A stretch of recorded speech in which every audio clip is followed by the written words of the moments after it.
আজি ৰাতিপুৱা মই খেতি পথাৰ চাবলৈ গৈছিলোঁ আৰু তাত নিয়ৰ পৰা দেখা পালোঁ। মোবাইলেৰে কেইটামান ফটো তুলিলোঁ। তেতিয়াই মনত পৰিল চন্দ্ৰকুমাৰ আগৰৱালাদেৱৰ নিয়ৰ কবিতাটোলৈ। আৰু ঘৰত আহি সেই কবিতাটিক এবাৰ আবৃত্তি কৰি চালোঁ। ভুল হ'লে ক্ষমা কৰিব।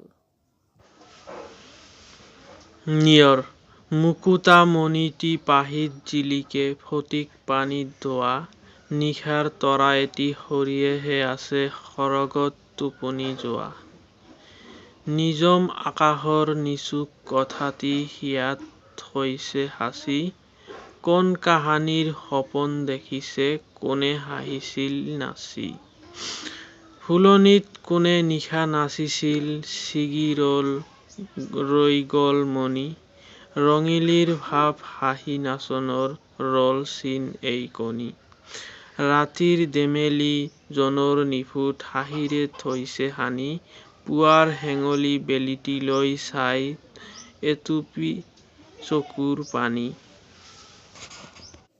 আবৃত্তি কৰাত ভুল হৈছে যদি ক্ষমা কৰিব আৰু ভাল লাগিলে লাইক কমেণ্ট শ্বেয়াৰ আৰু চেনেলটো ছাবস্ক্ৰাইব কৰিব প্লিজ।